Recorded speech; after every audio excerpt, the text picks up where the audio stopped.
Ya menarik kalau kemudian ternyata Presiden Prabowo menanggapi kepuasannya terhadap Kabinet Merah Putih yang sudah sejalan seiring. Tapi tadi sampaikan Mas, belum apa-apa aja ada yang minta tambah anggaran. Belum lagi kalau tadi kata Mas Ciko, nampaknya nggak seiring nih gesitnya Presiden sama pembantu Presiden.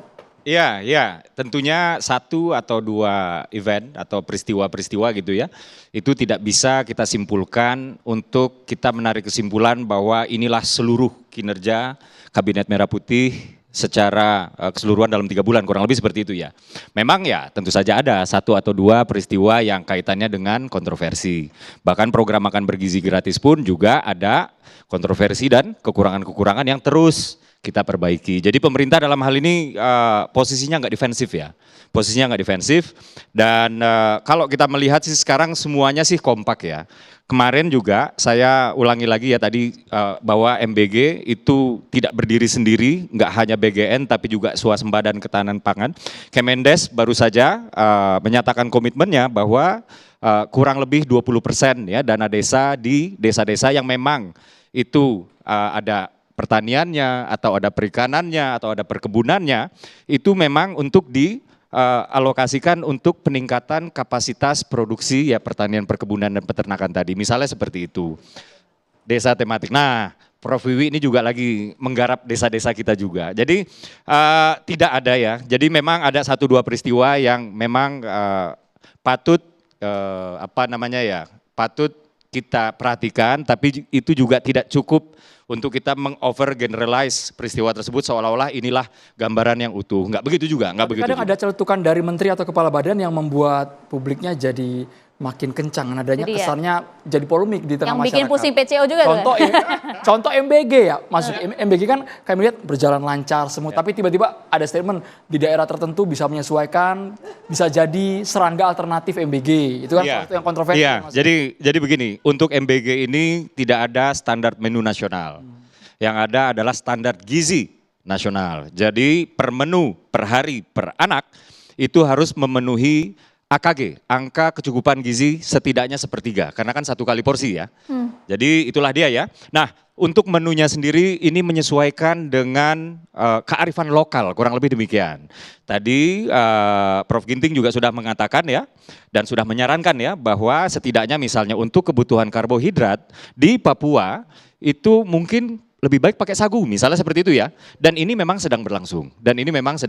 Jadi tidak ada standar menu, misalnya karbohidrat itu harus pakai nasi, enggak harus. Ada di satu daerah dia memakai singkong, ada di satu daerah dia memakai ubi. Dan saudara-saudara kita di Papua, dia memakai sagu, kurang lebih demikian. Nah, misalnya kemarin juga saya ditanyain, kok hari A gitu ya, kok nggak ada susu, misalnya seperti itu ya.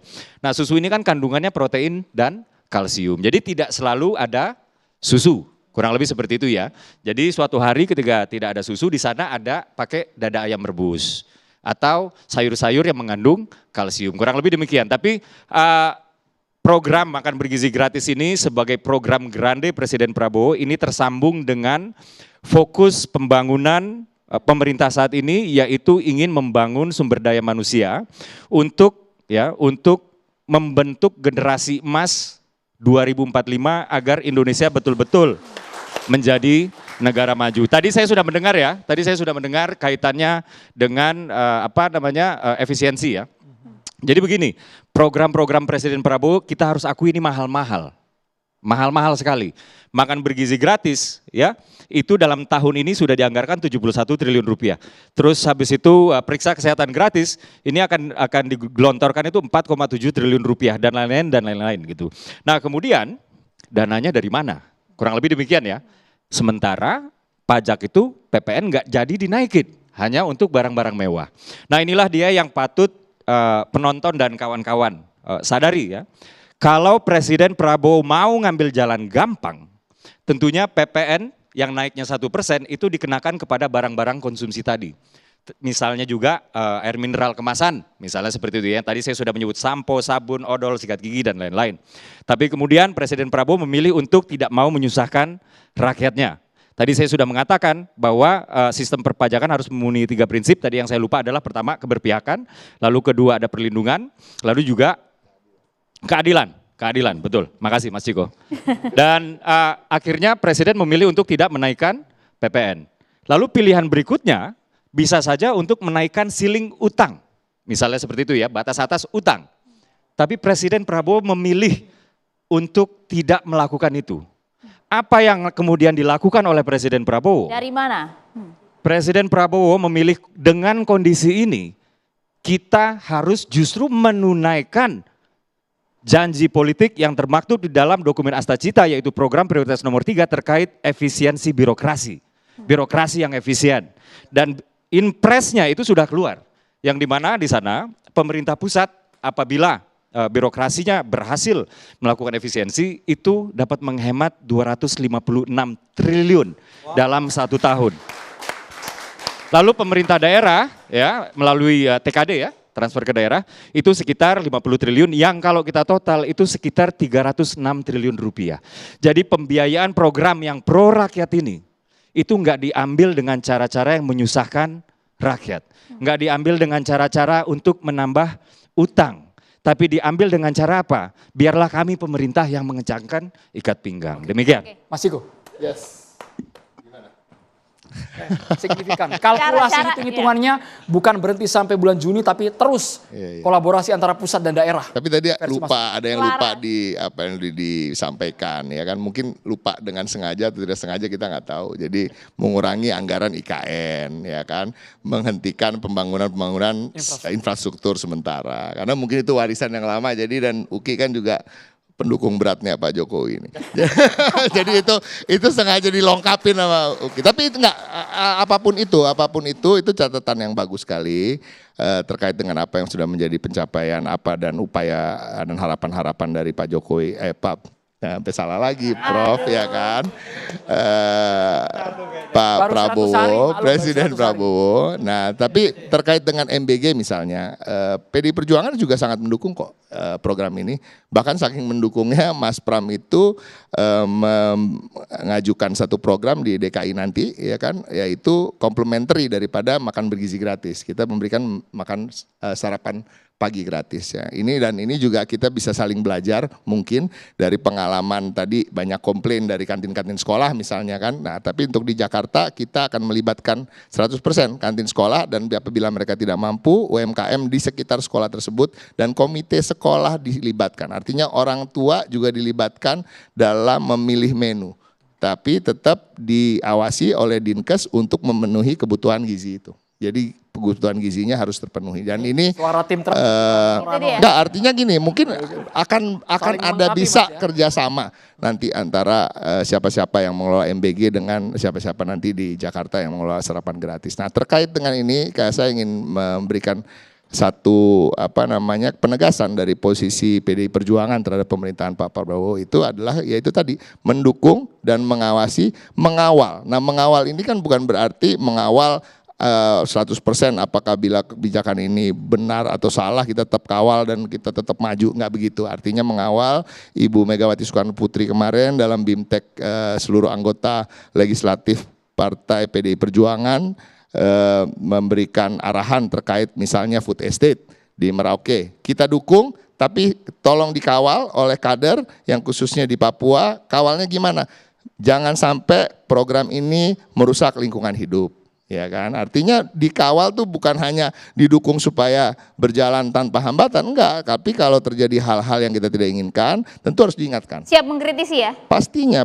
Dan keberadaan PDI Perjuangan ini justru sangat krusial untuk menjaga stabilitas politik juga dan juga menjaga supaya banyak alternatif kebijakan yang dari kebijakan-kebijakan yang rasanya kurang pas untuk kemudian sama-sama kita hasilkan. Bang Andi. Ya, terima kasih. Ya, ini sangat menarik sekali, tapi saya akan tambahkan dari Mas Uki, yaitu kalau kita lihat, saya ini akan concern terhadap ketahanan pangan. Tadi disebutkan swasembada pangan. Kalau tidak salah, tahun 2025 ini akan ada swasembada pangan untuk beras, jagung, tidak akan impor lagi untuk itu. Terus garam dan gula, yang saya ketahui itu. Dan kalau itu terjadi memang luar biasa sekali dampaknya. Artinya kita punya devisa untuk keluar itu bisa tertahan, bisa di switch ke makan siang bergizi gratis. Perlu kita ketahui juga bahwasanya beberapa kementerian, ini perlu kita apresiasi juga. Bagaimana memberikan contoh kepada kementerian-kementerian lain, bagaimana mengelola kementeriannya. Saya sambil contoh misalnya di Kementerian Pertanian. Pak Menteri, Pak Amran ini luar biasa, bagaimana dia bisa mengelola yang dulunya adalah quote-unquote, adalah sarang dari macam-macam, dari mafia di sana. Sehingga kita impor terus. Ya. Nah sekarang beliau mencoba. Ya, tahun 2025 tidak ada impor. Kita apresiasi untuk itu. Dan juga kedua, tata kelola pupuk. Petani ini merasakan begitu menderitanya ketika dia mau tanam tidak ada pupuk. Ini juga bermasalah. Ada apa? Karena ada mafia pupuk di sana dan dia berantas juga untuk itu. Bisa dibayangkan dalam satu karung isinya itu bukan pupuk, ada tanah dicampur. Ini diketahui untuk itu. Nah ini perlu kita apresiasi kepada Kementerian Pertanian untuk menjaga ketahanan pangan kita. Dan yang kedua, coba kita lihat mengenai judi online. Ya, mengenai judi online ini kita berantas, kan di Hasta Cita itu harus ada, itu harus diberantas judi online itu. Dan kita lihat bagaimana Komdiji. Komdiji luar biasa dengan Satgas anti judi online itu akhirnya apa? Terbuka semua. 900 triliun devisa kita melayang. Hilang begitu saja. Coba kalau devisa itu 900 triliun itu ada di kita. Tidak susah-susah lagi, tidak pusing-pusing lagi Pak Prabowo dan jajarannya untuk membiayai ya semua program-program yang dikatakan oleh Masuki itu sangat mahal. Tapi kita harus melaksanakan itu. Saya mengatakan ini karena saya bukan hanya Jokowi Mania, tapi kami ini adalah Prabowo Mania 08. Artinya menurut Anda sejumlah pembantu Presiden Kabinet Merah Putih memang sudah seiring dan juga seirama dengan gesitnya kinerja dari Pak Prabowo? Kita tidak pungkiri juga adalah kementerian-kementerian yang tidak speed up ya. Makanya Pak Prabowo kan mengatakan gitu. Ini kalau kita tidak bersih-bersih, maka rakyat akan membersihkan kita. Ya kan kata-kata itu kita quote-unquote itu. Karena apa? Makanya dipacu menteri-menteri itu harus mengikuti langkah beliau. Ya kalau nggak bisa mundur aja, masih banyak kayak Pak Uki kan bisa jadi menteri. Ya kan?